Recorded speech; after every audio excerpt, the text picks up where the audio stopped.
Good morning, good morning, good morning. Like you know, it's Monday morning. It's a beautiful, cold Monday morning.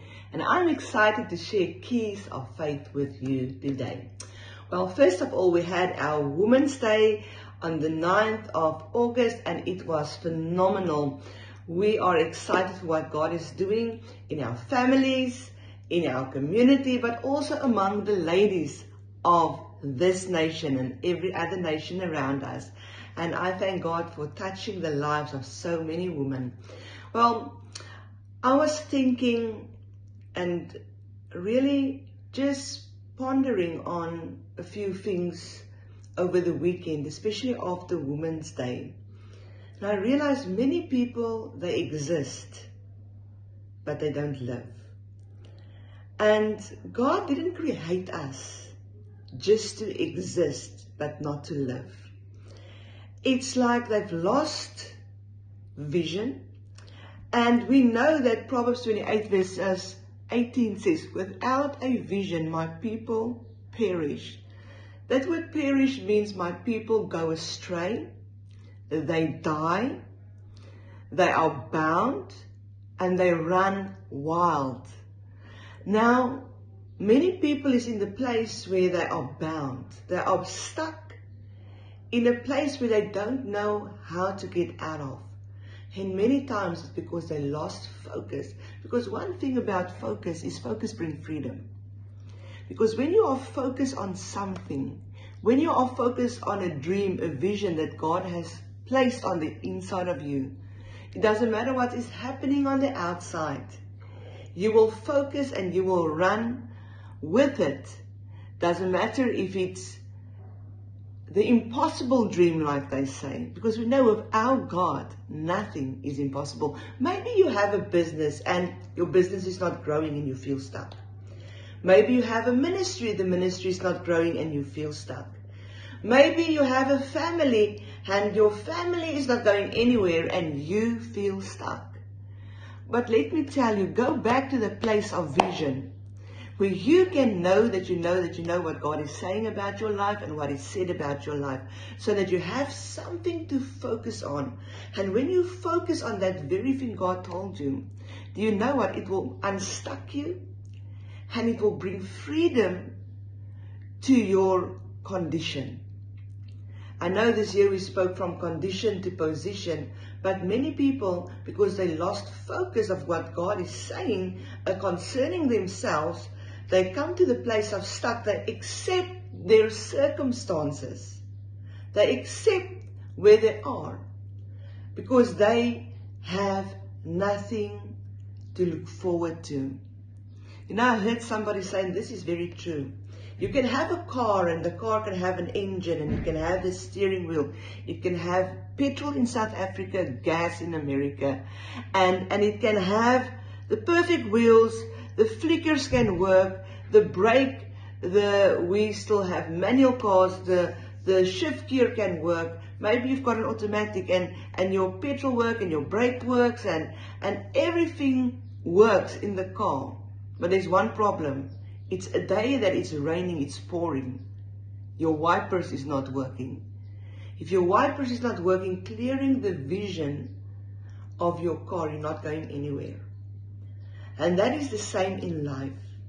You may have everything together, but if you are just going and going and going, all roads lead to somewhere. Someplace, all roads, and some of the people is taking roads that leads to nothing. And it's so important.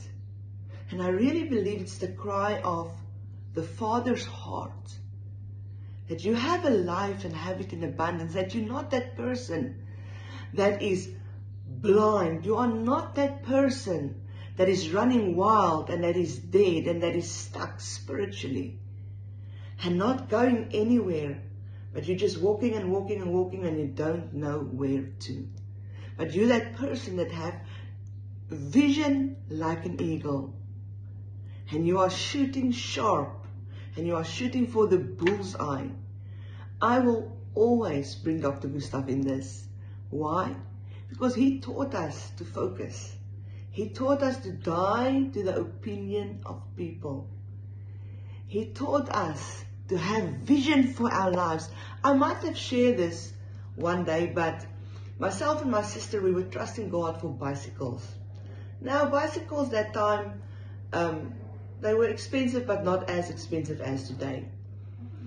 And my dad said we wanted bicycles. I remember I wanted a pink bicycle, a real girly bike with a little basket in front, and it had to have white bicycle seat, and the tires needed to be white, but the bicycle needed to be pink. But my sister again, she wanted a racer bike, you know, a boy's racer, not a girl racer bike. I had the girl racer bike, that was my dream. But she wanted a blue boy racer bike with a pipe in the middle, and she wanted speed, and you know, if you don't really know her, but when she was in school, she was quite adventurous. She still is. I think she will be the one jumping off the mountain. I will not be that one. But she trusted God for that bicycle. And my dad said, no, if you can cut out the bicycles you wanted and put it on your wall and start praying about it, maybe God will give it to you. And we did it. I remember we found the pictures closest to the bicycles we wanted, and we still had double bunks, and then at that time, and I had my picture on my side, she had a picture on her side, and we were praying and trusting God for these bicycles. Our very first introduction to vision board, our very first introduction to see that thing that we don't have as if we have it. You know, faith cometh by hearing, and hearing the word of God. And that's why we had to declare, we're having these bicycles. I think it took 3 years. We moved already to a new house and a new area. And then eventually my dad said, okay girls, we're gonna go somewhere today. And that day there was a little bicycle shop, and Leroy, it was one of our friends' parents, owned the bicycle shop, and he was a cycler. But I don't know if he was working, but we went to his mom and dad's little bicycle shop, and guess what was standing in the shop? Exactly like I imagined, exactly like Lanzal imagined.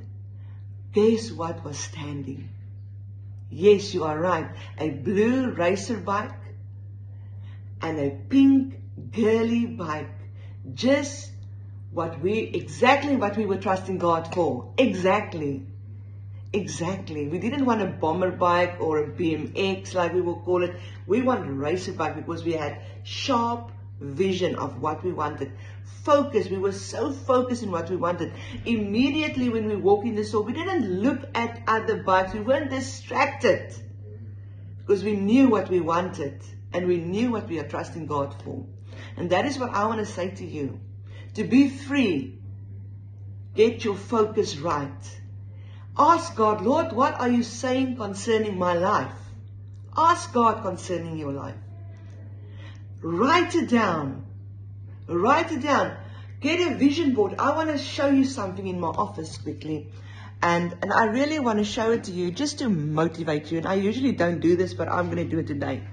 But this is my vision board.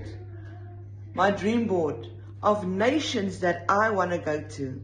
And nations, I promise you that Dr. Gustav has been in all these nations already. And this is the nations I'm trusting God for.